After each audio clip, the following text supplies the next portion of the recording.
Bonjour les amis et bienvenue sur cette nouvelle vidéo d'info. Merci de passer un petit peu de temps avec moi pour découvrir l'actualité de la semaine par rapport aux océans et à nos mers.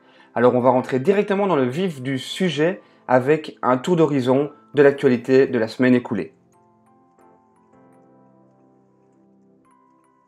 Lundi, une nouvelle étude annonçait que plonger dans une cage au milieu des grands requins blancs pouvait changer radicalement le comportement naturel de ces prédateurs. Pendant 9 jours, des chercheurs ont suivi 10 requins blancs dans les îles de Neptune, en Australie méridionale, avec différents appareils. Le résultat de l'étude? Eh bien, ils ont constaté une augmentation de 61% des mouvements des requins lorsqu'ils interagissent avec des plongeurs en cage, et donc se détournaient de la chasse et leur faisaient perdre inutilement de l'énergie. Lundi toujours, nous apprenions que la France allait augmenter le coût des produits emballés dans des sacs plastiques non recyclés, affirmant que l'économie doit être transformée si la guerre contre le plastique doit être gagnée. La France a également l'intention de réduire le coût des produits emballés dans du plastique qui aurait déjà été utilisé, à savoir donc du plastique recyclable. Les taxes sur les ordures enfouies dans les décharges seront augmentées, tandis que les taxes sur les usines de recyclage seront, elles, réduites. Mercredi, les réseaux sociaux affichaient des images déprimantes d'une femelle orque endeuillée et ayant porté son bébé mort sur le dos pendant 17 jours. Ces photos ont évidemment touché le cœur des gens partout dans le monde. D'habitude, les orques transportent leurs petits sur le dos pendant environ une semaine, mais les scientifiques affirment que cette mère a établi un record en la matière, bien que cette nouvelle soit très triste. Un nouvel hippocampe a récemment été découvert au large du Japon. L'hippocampe nommé cochon du Japon, ou Hippocampus japapigu, est plus petit que la largeur d'un index moyen. De 15 à 16 mm de long, cet hippocampe rejoint un groupe de 6 autres hippocampes pygmées. Cette espèce colorée a échappé aux scientifiques pendant un certain temps, se fondant facilement dans leur habitat rempli de coraux et d'algues. Une nouvelle preuve qu'aujourd'hui encore, nous pouvons découvrir de nouvelles espèces. Mercredi toujours, on sait que les tortues luttes avalent des sacs en plastique qu'elles confondent avec leur proie naturelle que sont les méduses. Du plastique a malheureusement été retrouvé dans l'estomac d'une tortue lutte qui s'est échouée sur une plage de Cornouailles. Bien que l'on ne pense pas que le plastique ait tué l'animal d'1,80 m, du plastique était présent dans les corps de presque toutes les tortues examinées par l'université. D'après l'état de sa carapace, on pense que la tortue pourrait avoir été tuée par une hélice de bateau. Jeudi, au large de Terre-Neuve, une baleine à bosse s'est empêtrée dans des filets maillants déployés à l'origine pour tenter de capturer des milliers de saumons qui se sont échappés d'un enclos de Cook Aquaculture à la fin juillet. Selon Pêche et Océan Canada, l'incident s'est produit vers 11 h et la baleine a été libérée en fin d'après-midi. Les agents de Pêche et Océan ont ordonné à Cook Aquaculture de retirer tous ces filets.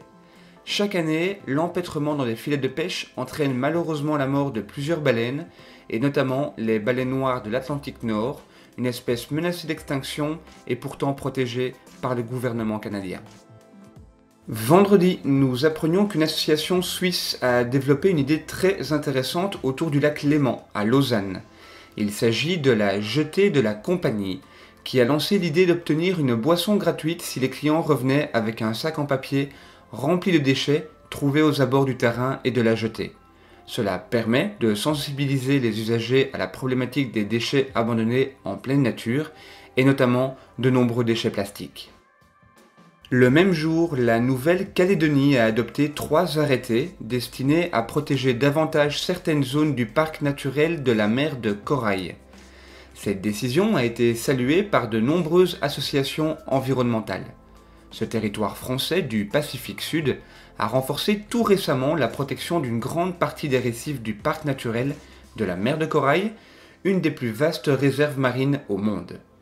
Les arrêtés adoptés créent à l'intérieur du parc naturel de la mer de Corail une réserve intégrale de 7000 km² et une réserve naturelle de 21 000 km², qui couvre plus d'un tiers des exceptionnels récifs calédoniens. Vendredi, toujours, pêcher un poisson pour lui sauver la vie, cela peut paraître étonnant. Mais la canicule de juillet et août 2018 a asséché certains cours d'eau du Haut-Rhin, comme la Lauch.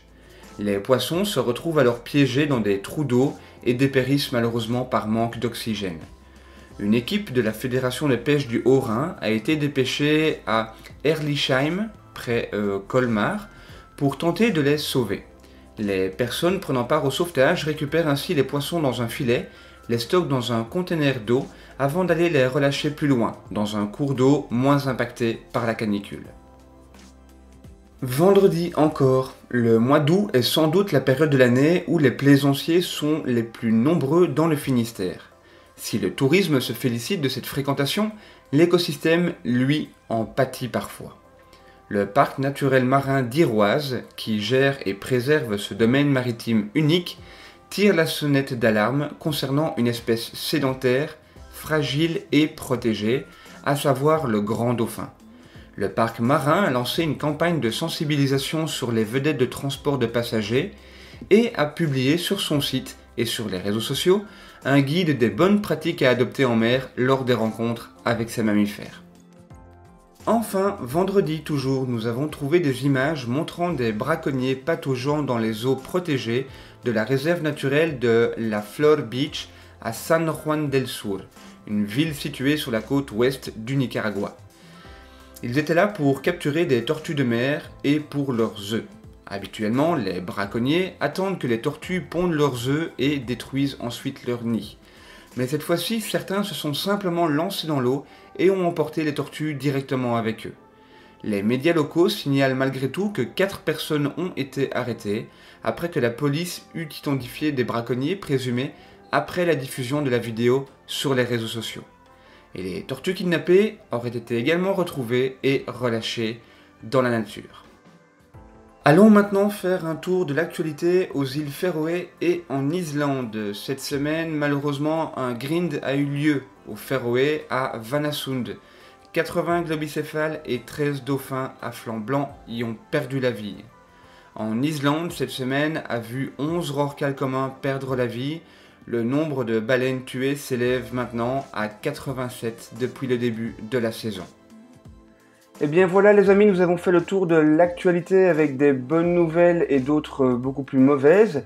Dites-moi ce que vous en avez pensé dans les commentaires, si vous avez aussi aimé cette nouvelle vidéo, ce nouveau format, en likant et en partageant. Comme ça vous informerez également vos proches et vous aiderez les océans. Merci à toutes les personnes qui ont regardé donc cette vidéo, merci à toutes les personnes qui nous écoutent à la radio. Je vous dis à la semaine prochaine, prenez soin de vous et des océans. Réciproquement vôtre.